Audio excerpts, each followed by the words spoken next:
afternoon. Thanks for joining. I'm Mark Aiello, Vice President and General Manager for Venue, the virtual data room platform of R.R. Donnelley. Over the past year, the deal-making landscape in the pharmaceutical and biotechnology industry has been shifting. We've seen 480 deals so far in 2014, up 15% from last year, according to Thomson Reuters. Not only is deal volume up, but we're also seeing mega deals and large asset swaps, as well as many companies with vast amounts of dry powder on hand, allowing them to contemplate future deals. The industry hasn't seen this much activity since the year 2000. Today, we'll take a look at what's driving all this and what we can expect to see over the rest of the year. I'm joined by Tim Shannon, partner at Kane & Partners, Orlin Boston, principal at EY, and Adam Goldburn, senior associate at Lux Capital. Thanks for joining, gentlemen. First question I'm going to ask the panel to consider today is, what's driving the strong M&A activity we're seeing in the pharma and biotech industry today? Orlin? Well, I think, as you mentioned, volume's up. Values are certainly up as it pertains to life sciences, pharma and biotech. We've actually seen a decrease in volume, but a huge spike in value. And I think certainly pharma has finally come back from the sidelines. So in 2013, they really stood, they sort of stood back, watched the biotechs and specialty companies really do a lot of the M&A activity, but they've come roaring back. I think everyone can agree. I mean, this is an unprecedented M&A environment in life sciences. But I would categorize the drivers of this really into 4 or 5 categories.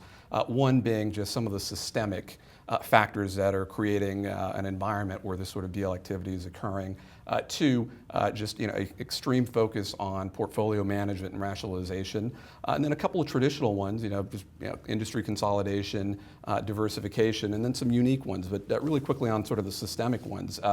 Large pharma is looking to grow. All right, this is a 3rd year in a row that there's been negative growth, and they've got to close those growth gaps. Some companies don't have visibility to growth for the next 3 or 4 years, and are going to have to acquire that. And so it's partly what we're seeing.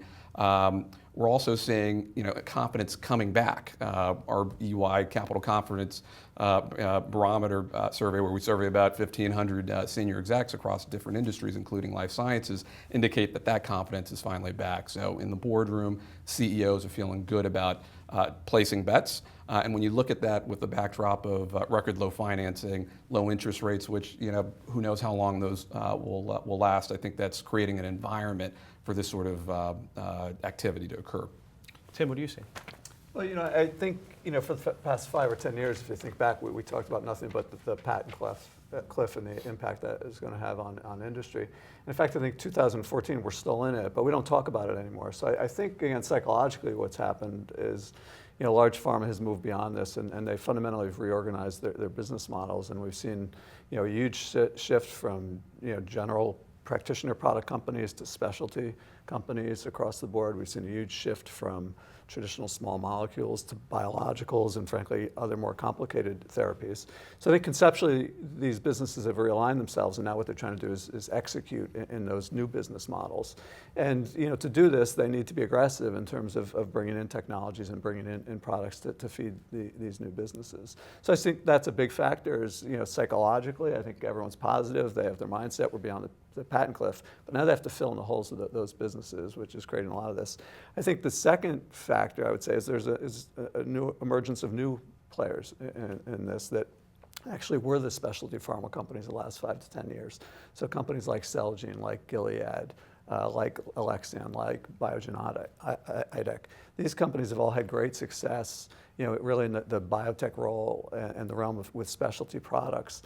Have all developed very strong positions, and these guys are out and they're active acquirers now as well. So I think it's both a realignment and good psychology in the traditional big players, but then an emergence of new acquirers and new deal makers with a lot of cash. Adam, what do you see driving activity? Yeah, I completely agree with Tim and Orlin. This is about pipelines, right? It's about filling the pipelines, getting the revenue and getting the assets to generate that revenue. And there are a lot of interesting assets out there at the moment in the market and hence a lot of activity. The other thing that I'd like to add is, structural advantages to being located in various geographies, whether it's for tax reasons or positioning into those geographies is another reason. And then probably there's an aspect of talent acquisition as well. There's a lot of talented folks out there, and there's that aspect with M&A. Thanks. So 2013 was a record year for pharma and biotech IPOs and offerings. Tim, how's that changing the way these companies are approaching M&A in 2014? Well, I think I'll start by just taking a look at it from the space I'm in most, and that's the private stage companies and early stage companies. And I think it's been a great period for companies looking up. So for years I wasn't sure the IPO market would ever exist again for these types of companies, and and it's come back with a bang. In 2013, not quite as strong this year, but still it exists to this point. And that just creates a whole nother source of capital for early stage companies, so that they don't have to get their backs against the wall, in terms of their early stage financiers looking for exits, prematurely. They have source of public capital. So I think it's made things very healthy, having that other option for companies to raise capital. And a lot of companies that otherwise would have been stuck and may have gotten into trouble now have sourced capital to get to their next stage of value inflection and deliver the promise they hope to deliver. Orland? Yeah, I think it's it's allowing these early stage companies to really self-fund through proof of concept or phase 2B without the help of the larger biotech and pharmas, although you're still seeing, obviously, large pharma and biotech, companies like Celgene in particular, taking some interesting equity stakes in various early stage companies that are paying off quite a bit. It's interesting when you think about some of these larger biotech companies that are doing that, like Celgene. They weren't able to do that 10 years ago. They didn't have that kind of firepower. Now they are placing those bets.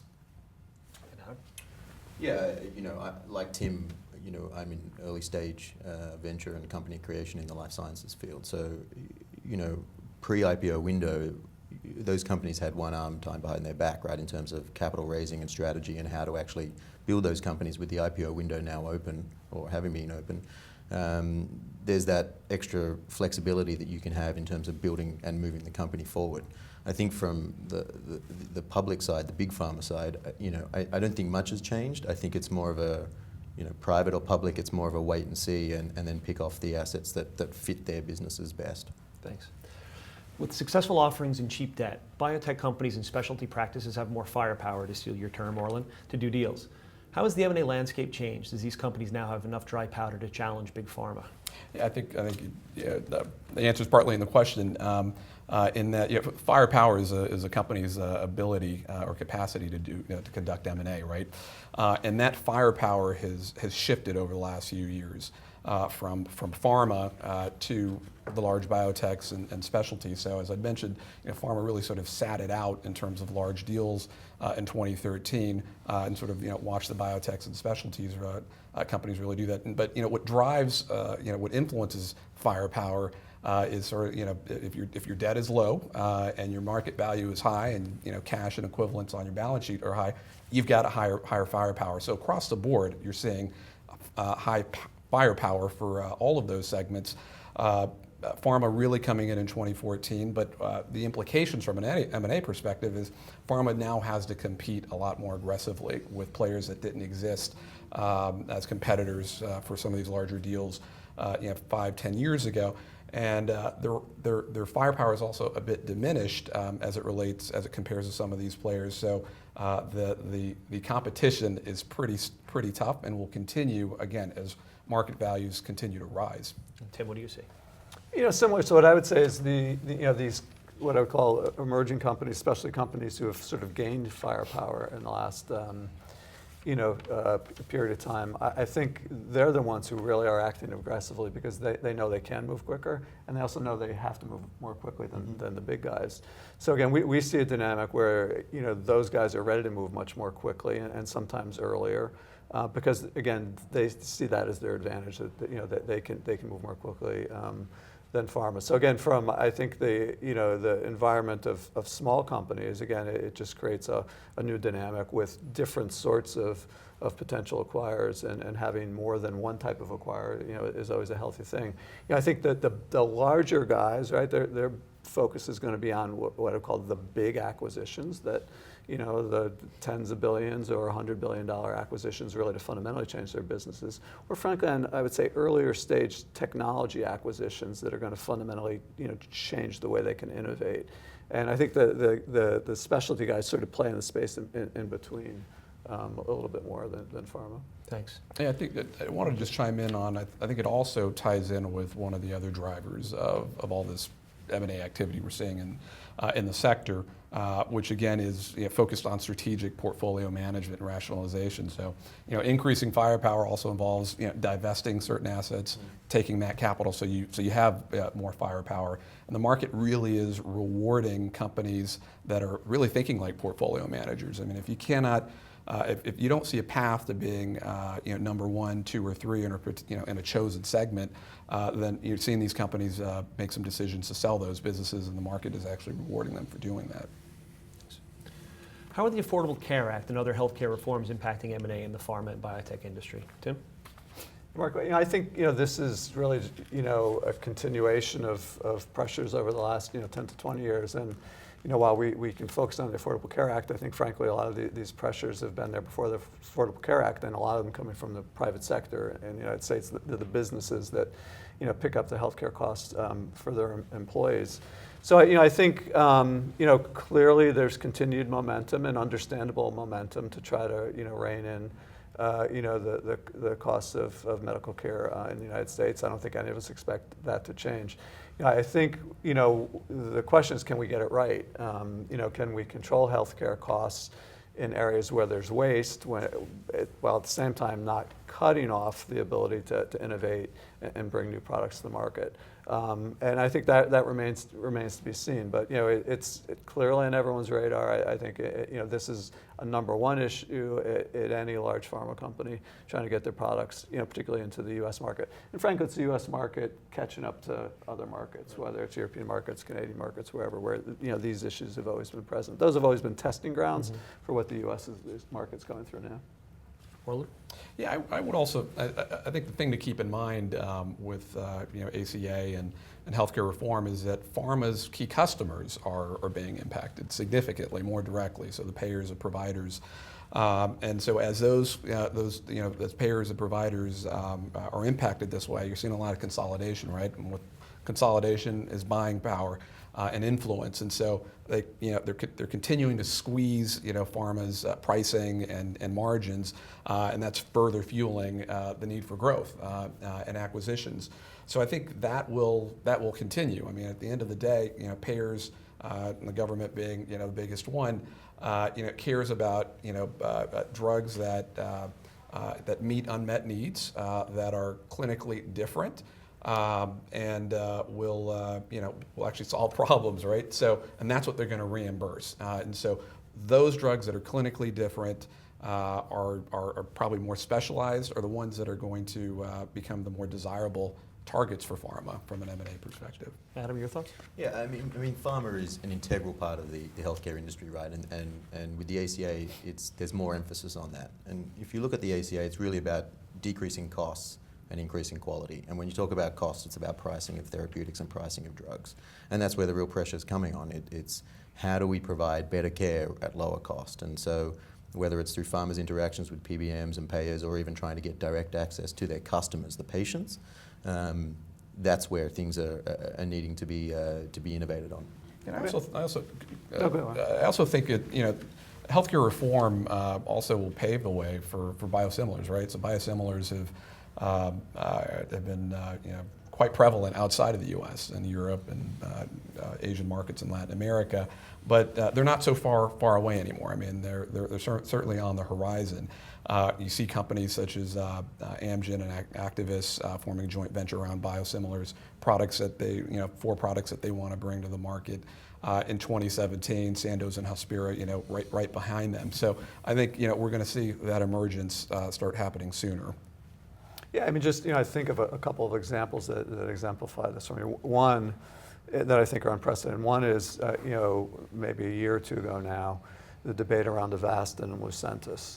And the fact that the government actually ran the study in AMD to show how these two compared at their own cost. And then based on the results of that study, CMS supported the use of Avastin off-label for the treatment of AMD. To me, it's incredible.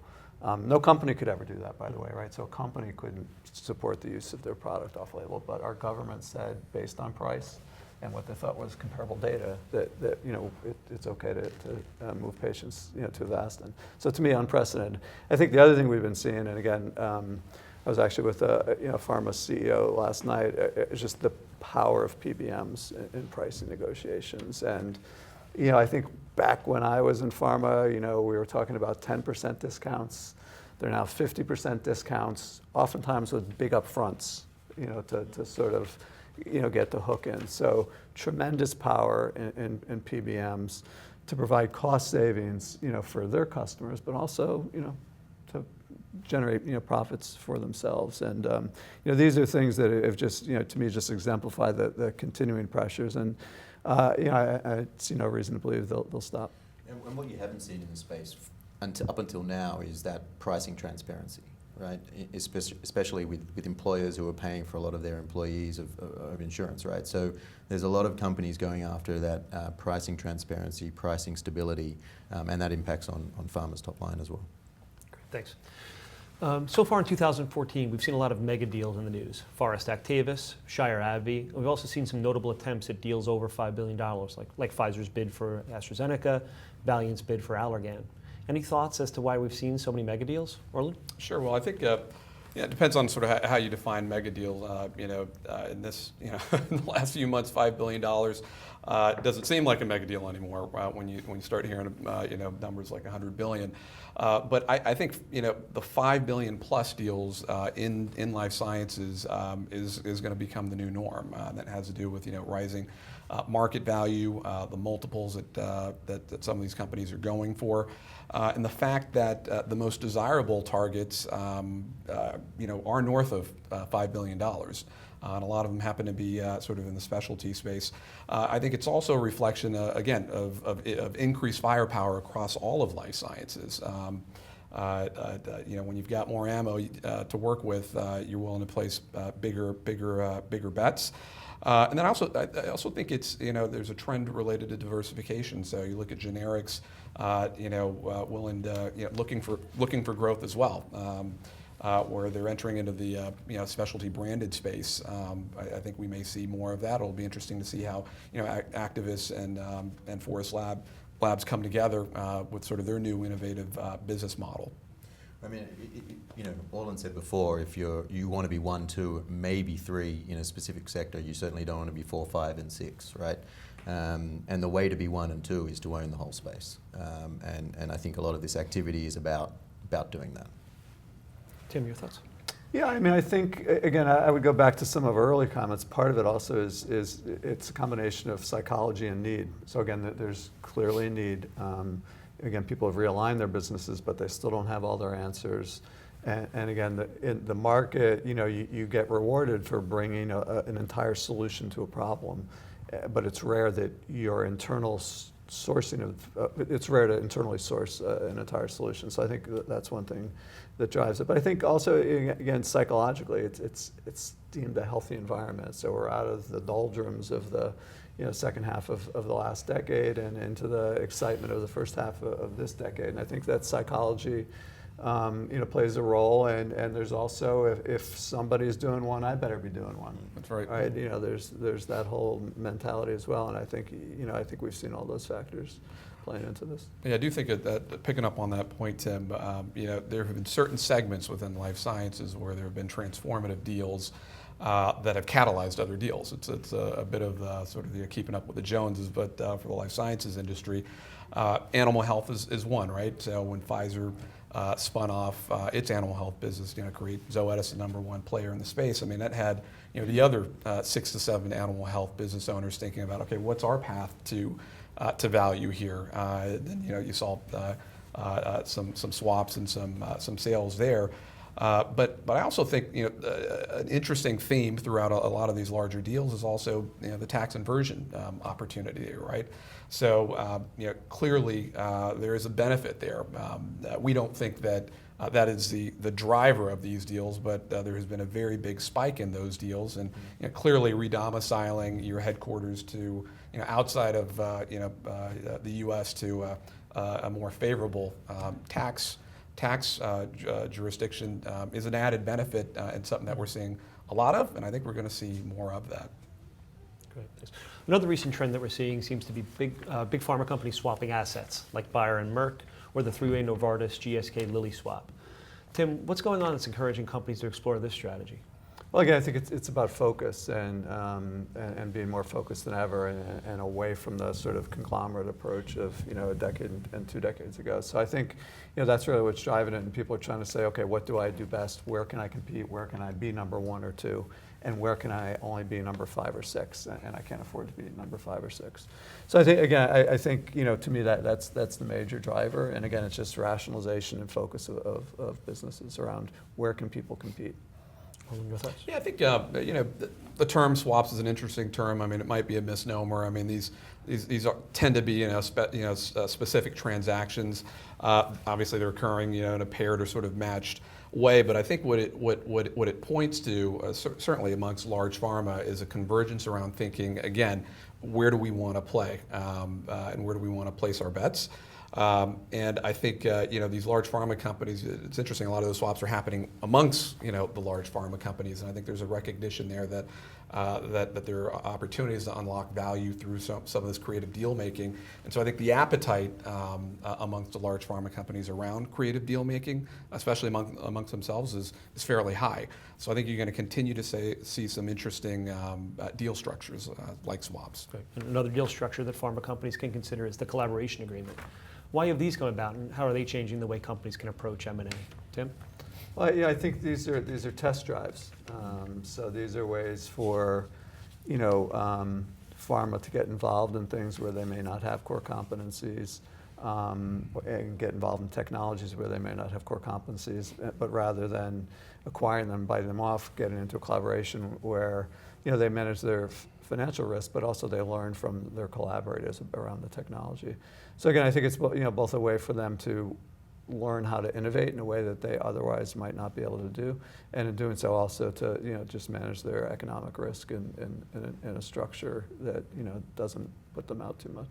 Roland? Yeah, I think you're going to see different variations of these sort of relationships, whether they're collaborations, alliances, contingent structures, again, where achievement of certain milestones, will be met with certain payouts. I mean, you're seeing a lot of that. I think GSK's sale of their oncology business and Novartis' sale of vaccines contained elements of substantial contingent consideration. Same with Furiex acquisition by Forest. There was certainly contingent payment aspects to that as well. I also think you're going to see interesting transactions. So, for example, we're finding in large pharma a lot of companies are continuing to rationalize their supply chain and the number of manufacturing plants that they have.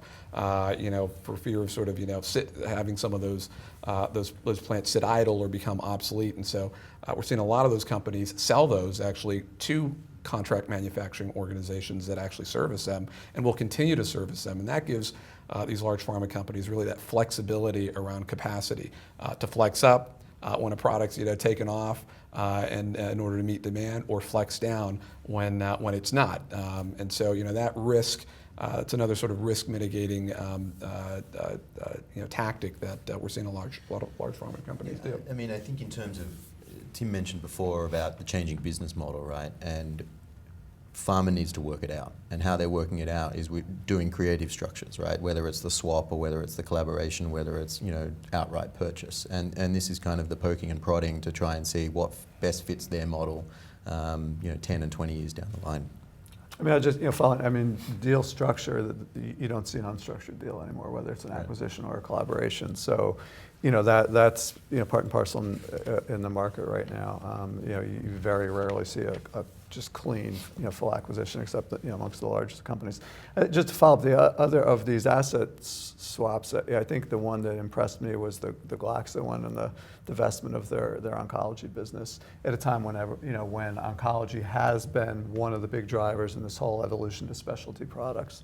That certainly caught my eye, and it's either sort of a healthy admission that Glaxo is not going to be number 1 or 2 in that space. So let Glaxo be number 1 or 2 where they choose to be. So, or I do wonder if it's a bit of a reflection of saturation of the oncology marketplace, where someone's taking an objective look at this and looking at the level of competition, but also the increasing pricing pressure and the scrutiny pricings coming in and deciding, look, that's not sustainable. I'm going to try to go find some place to play.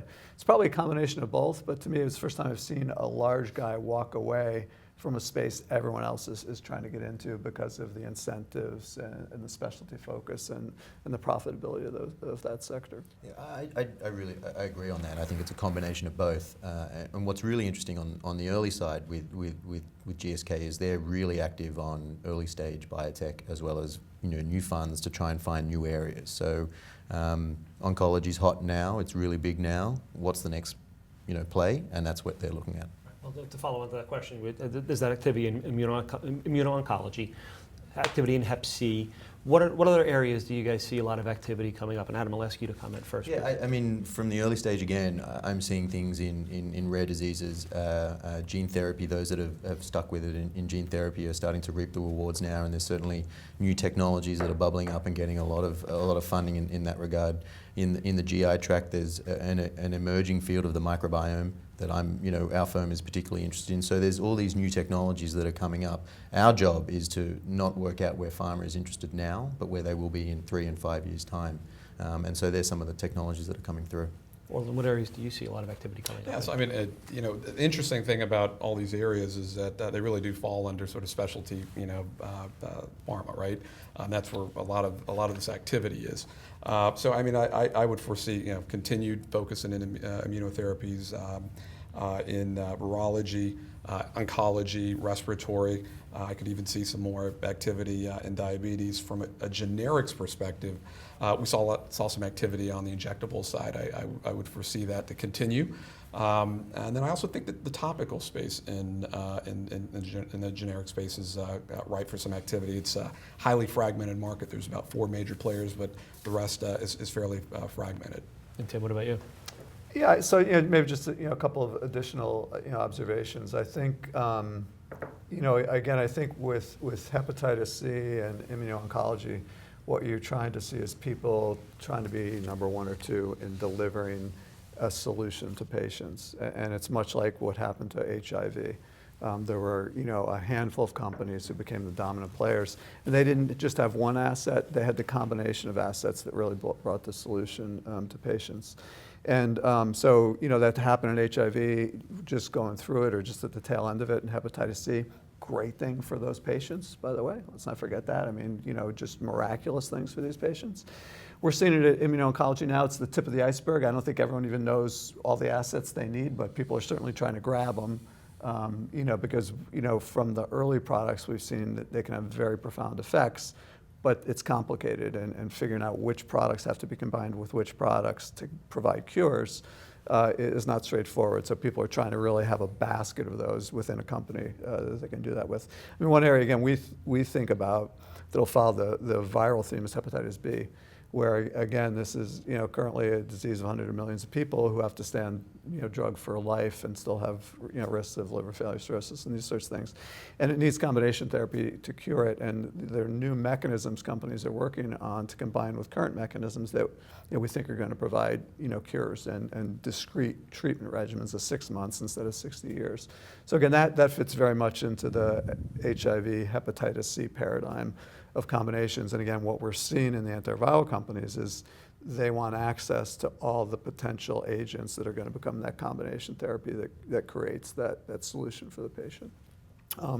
again, similar to Adam, I'm getting old. I never thought I'd see the renaissance of gene therapy, RNAi, cell therapy, Epigenetics, but epigenetics. But these things, and I've played in all of them in my life so far, and they're all back with a vengeance. I see a new T-cell company come in my doors every day, and some of the funding that's gone on for the T-cell companies is astounding. So these are the breakthrough innovation areas. Some of them are new, some of them are 20 years old, but there have been key innovations that are enabling them now. So again, that's a feeder for pharma innovation, and pharma needs that. And we're seeing pharma taking interest in things that frankly I thought I'd never see. And they are very interested. They're not just sitting on the sidelines and waiting. They all, or the majority of them, have corporate venture arms as well that are putting their their dollars and capital at risk and hoping to share in the upside. But that gives them a little bit more of an insight into what's going on, a bit of a finger on the pulse, and being really active in all these emerging areas. So going deeper into innovation, companies like Merck are setting up research hubs both in the U.S. and abroad. How do these institutions help big pharma, and what does this suggest about the importance of R&D? Tim, I'll ask you to comment first, please. Yeah, well, so again, I think this is a reflection within pharma, and a healthy reflection that to do what they need to do, they need help. That it's not going to come from within their walls. So this again has been ongoing for decades now. It's not new, but it's continuing, and it continues to gain momentum, and it really now takes on a geographic and physical representation of people trying to co-locate their employees in hubs of innovation, whether it's Cambridge, South San Francisco, wherever. I think it's healthy. Whether or not it's a cure for their ills, I don't know. I think it's overall good for the environment. I think what's best for, frankly, are the academic centers in these innovation hubs, who really can take an advantage of having this early interest of people being side by side with them. So again, my observation of the increased interest in academic centers to translate their basic discoveries into products is to me is what's unprecedented. And again, having that early interaction with pharma companies, biotech companies, helping them figure out how do you actually do that, how do you take your idea into a product, I think is a very powerful thing on the academic side of the equation. Adam, how do you see it? Yeah, I mean, again, it's about keeping the finger on the pulse, right? And if you look at pharma, every pharma has an R&D company, an R&D sector, right? But the reality is that they're better at the development than the research, and the NIH budget is the billions of dollars budget to do that research, and that's where all the innovation's happening. So whether it's Pfizer's Center of Therapeutic Innovation in New York, or J&J and Janssen in San Diego and Boston, Merck, as you mentioned, it's their way of getting access to the latest innovation that's coming through next. I think it's them being active, and it's them being really interested of what's going to fill their pipelines. I also think in addition to sort of proximity, so being close to where the action is, access to scientific talent, being in the middle of where things are going on, where partnerships can be formed. I think it's also about cost. I think some of the larger pharma companies have looked at their R&D costs and think okay, we can run this a little more efficiently. We know that innovation comes from our R&D, but consolidating into some of these fewer hubs, I think there's a cost component to that as well. I mean, the other thing is, if you flip it on the other side, the academic medical centers are realizing that that pharma are doing that, right? And they want to share in the upside themselves. So they're getting pretty professionalized in how they're interacting with pharma and wanting to share in that upside. So there's a lot happening in that space as well. I mean, one potential disconnect I see, falling onto this academic side that I mentioned and mentioned earlier, there's been an explosion of intellectual property from academic centers, probably 10 to 100-fold increase from 10 years ago. And that's driven by this interest, both from academics but from pharma reaching in. The problem is there's not a match of increase in funding, right? If anything, there's a decrease in funding. There's less government funding, there's less R&D budget in pharma, and there's less venture funding. So again, we've created this cycle, and I think we all see it, where we have lots of eager entrepreneurs in academia with inventions and patents and tech transfer offices, but there's a real mismatch with capital to support those and to try to translate those. And I think that's creating a bit of frustration. I think in the academic institutions, can get burdened with their intellectual property budgets, right. Because those get very expensive to keep up if somebody else isn't picking up those costs for you. Yeah, and good for Tim and I who are in the venture world, right, and trying to pick off the best assets. But certainly we want the innovation and cures and treatments coming through and being commercialized. So there is that need for that next step in capital. Great, thanks. With a rising middle class in Africa, South America, and Asia, how are pharma companies utilizing M&A to take advantage of this growing class? Orland? Sure. I think maybe there's a perception that emerging markets has been sort of neglected over the last few years, obviously with the financial crisis. But they haven't been abandoned, and I think we're going to see an uptick in activity from an M&A perspective in these markets. I think emerging markets will probably represent about 25% of all sales in 2015, and I think that's only going to get higher. But I think companies that are going to approach emerging markets are going to do it much more cautiously this time around. And so whether that is partnering through joint ventures or alliances with local companies that know the regulatory process there, we'll probably see more of that. I think from a compliance perspective, that is, I think, on the radar of every major CEO and certainly chairman of a board in light of some of the issues and challenges we've seen in China. So I think as a part of an acquisition, strong diligence from a compliance perspective is going to be key. But even more important, what are the controls? Compliance controls that these companies are going to put in place to keep them out of trouble, right, from an FCPA perspective. So I think double-digit growth. I mean, you tend to find these in emerging markets. So I think the large pharma companies realize and know that that's going to be an important part of their future. I would just add that I think this is solely the domain of large pharma, right? There's no way the next tier and the next tier have the ability to do this. And that's because these are really long-term, sustained commitments. You don't just walk into these countries and build a business, any of them. These, just to, get your bearings, these are 10 and 20-year commitments of have your business in there, having, the mixture of your internationals and your locals, understanding the customs and how business works. But it's happening. Mm-hmm. It's clearly happening, in China and some of the South American countries. To me, the interesting one is Africa, and it's one I hadn't thought about before. But early one morning, I listened to some news show.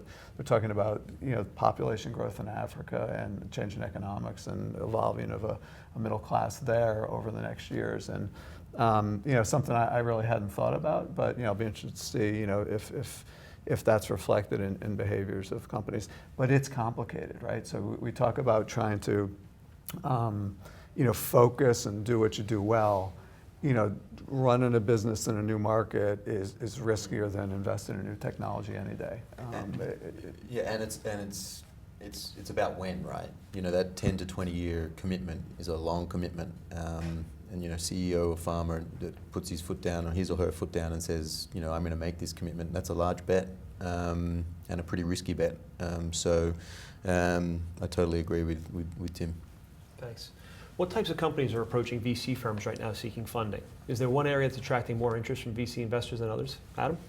So on the life science side, some of the areas that I mentioned before, the microbiome in the gut, epigenetics, RNAi again, you have cell therapy and regenerative medicine, something that's near and dear to my heart. So there is a real interest in innovative technologies in the life sciences. And I agree with what Tim said before, which platform discovery plays, there's a renaissance happening in that space. And so it's almost going back to the way it was in terms of discovery.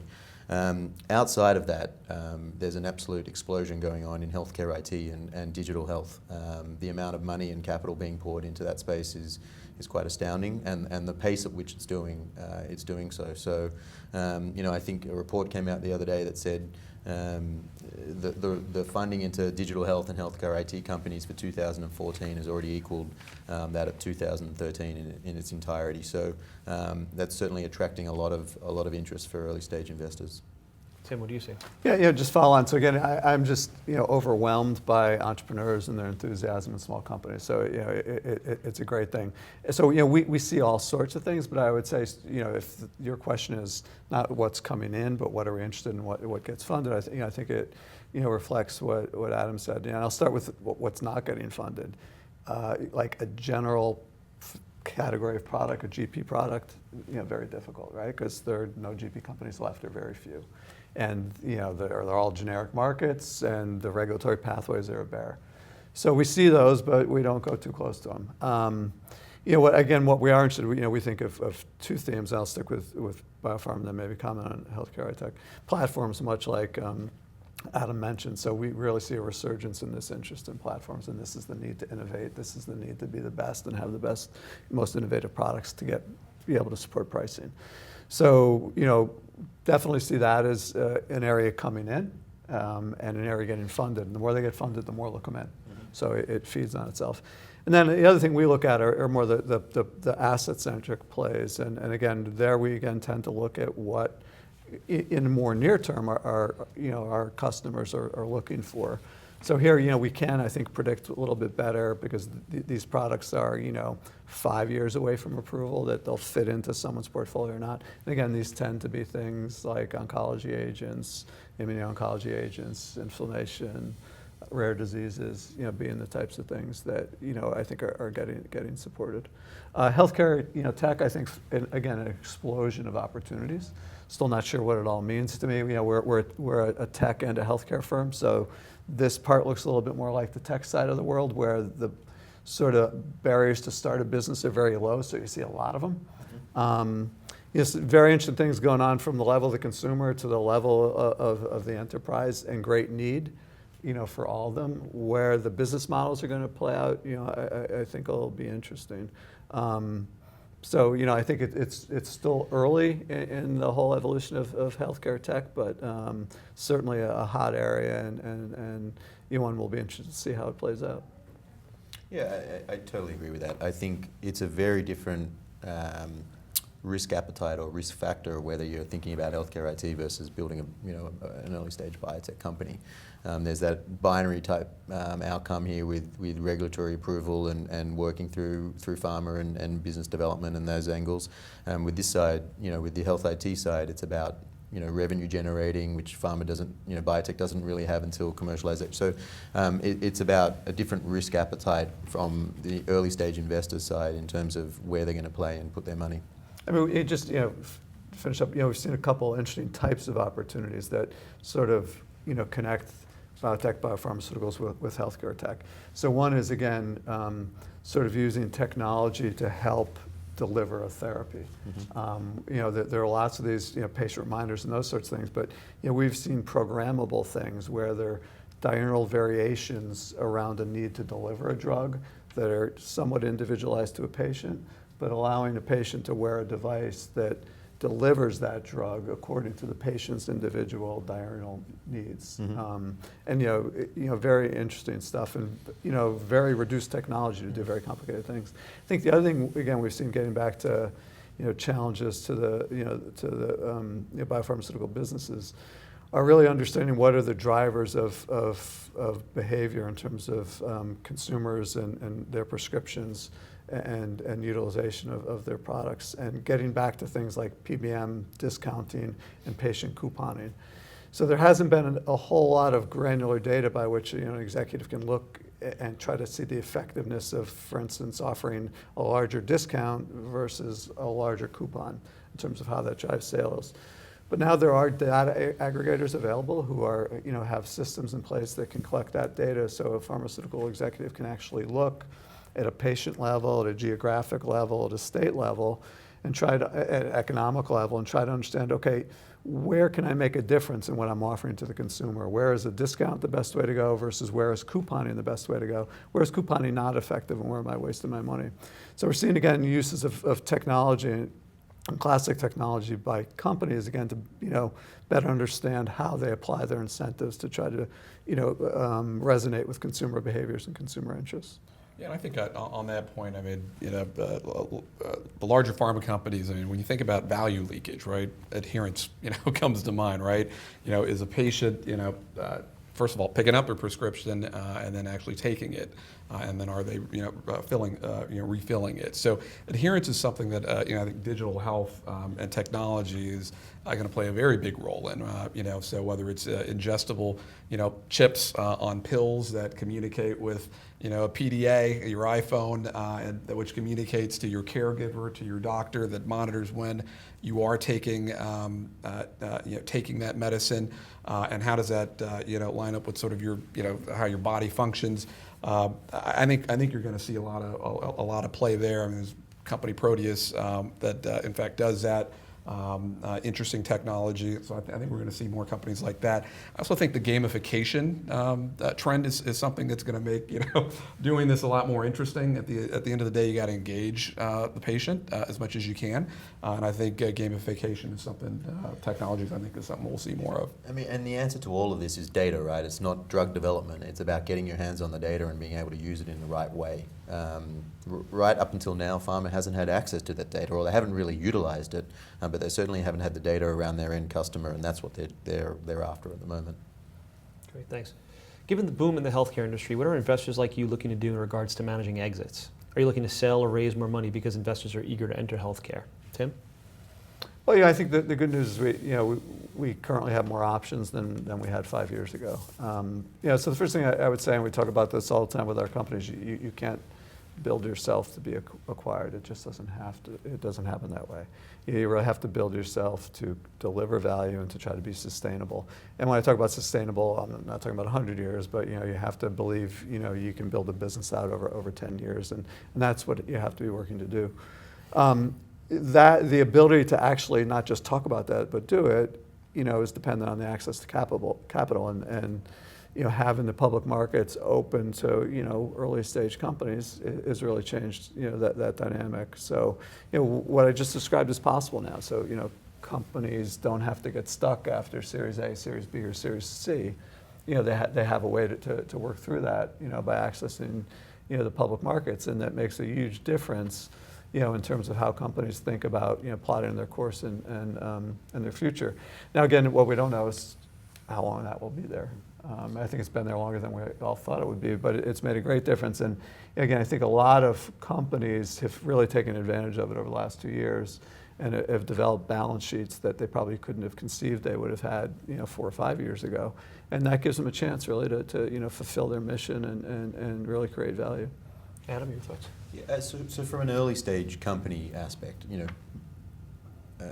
biotech, pharma fit into the broader healthcare, and healthcare is changing, via regulation and delivery of care. And so in terms of exits, I see more and more players coming in. So it's not just pharma on pharma, but there's interest from information companies, there's interest from tech companies, payers, providers. They're all interested in grabbing a piece of this new healthcare industry that's changing.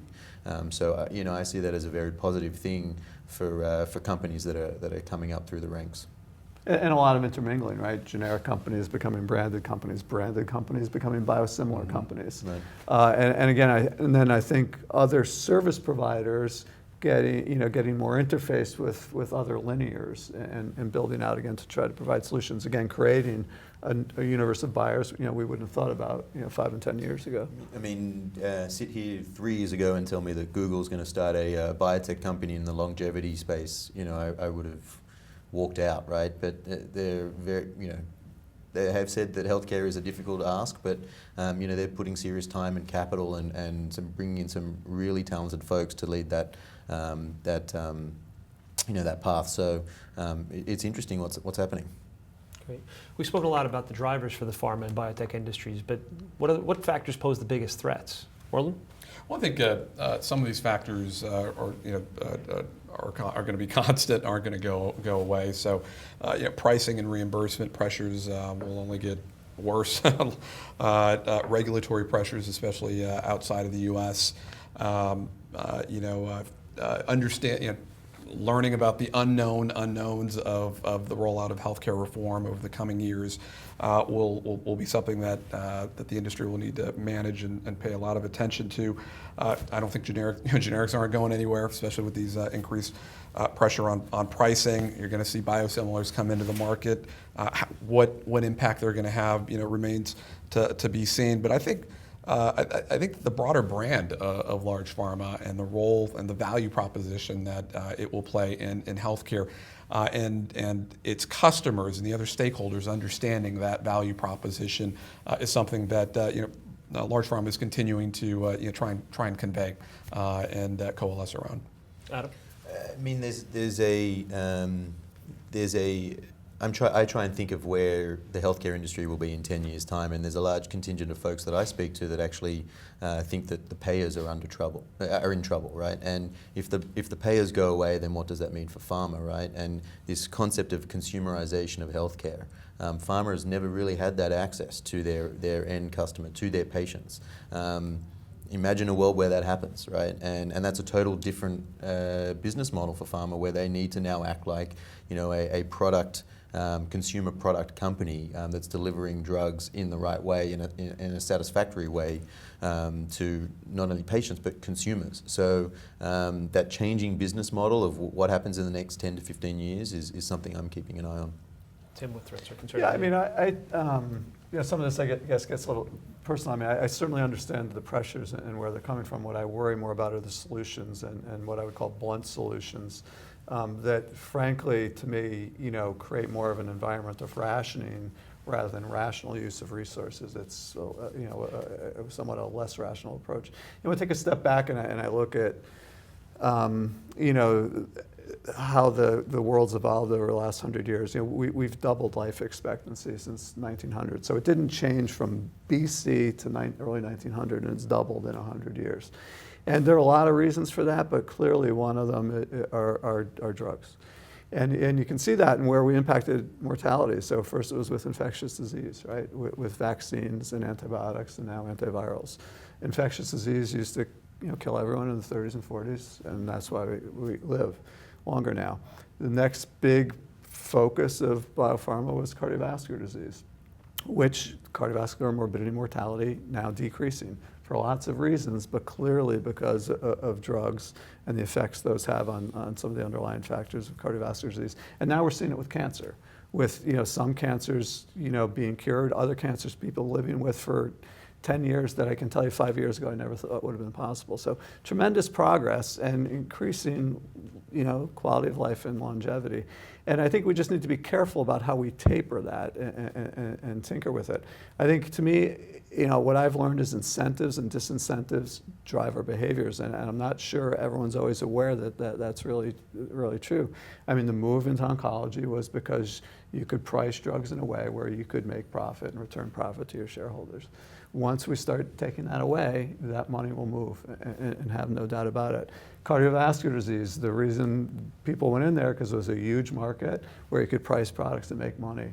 The bane of industry's existence or current existence is its success, right? All the drugs that change cardiovascular disease are all generic. There's no way to bring a new product to that market and get it priced in a way that most people are willing to take that risk. So those incentives really make a difference, and I think we have to be cognizant of the benefits of innovation, because we see them and they're real. They may not happen in 2 years, but they certainly happened in 100 years. We just have to be careful about using blunt instruments to control costs, because I do think blunt instruments really just are rationing, and I'm not sure. I hope we can find a better way to get at it. Great, thanks.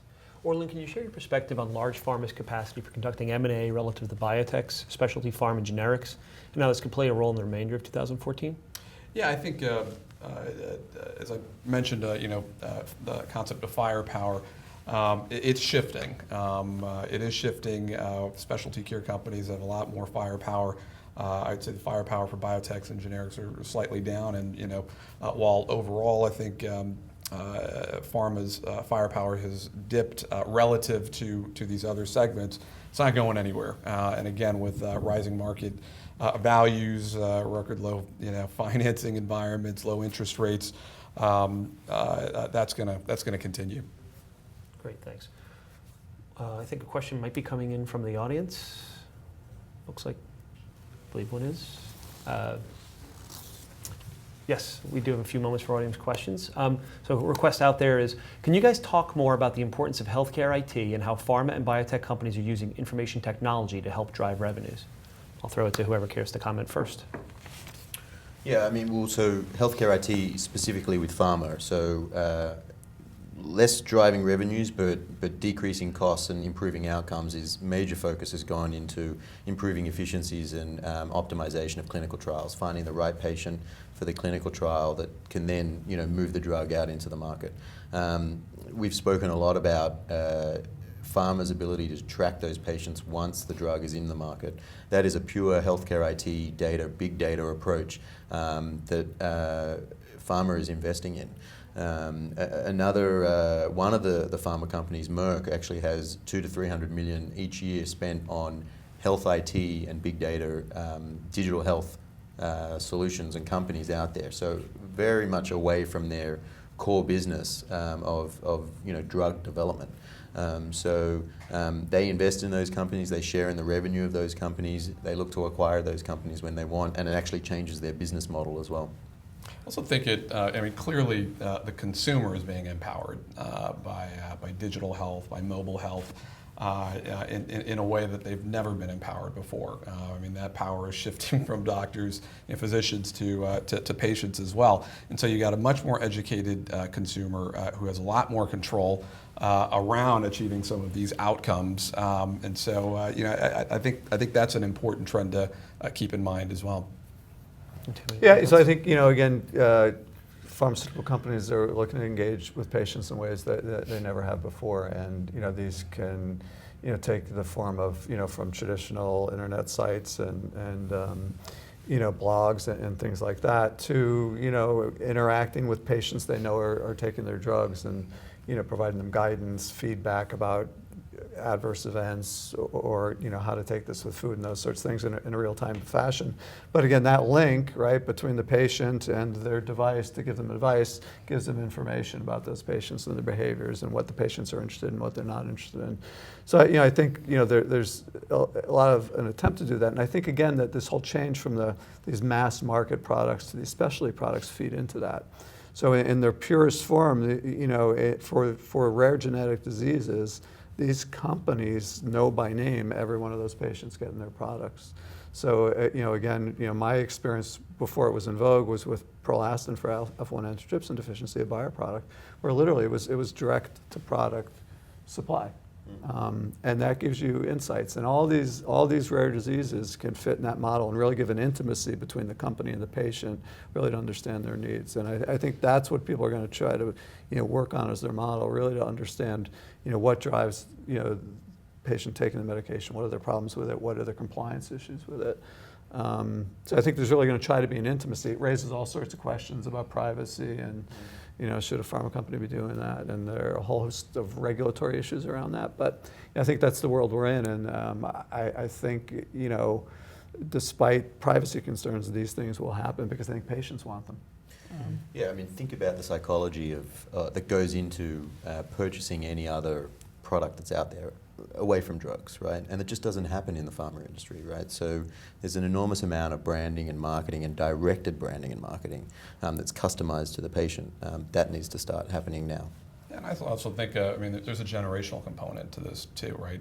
And the adoption levels of these newer technologies. So it's only going to increase as you got younger folks, you know, who are aging and are comfortable with these technologies and using those to be connected, not only to their caregivers and to their doctors, but other patients, right? They're connecting in ways that they've never been able to connect before. Great. One more question coming from the audience.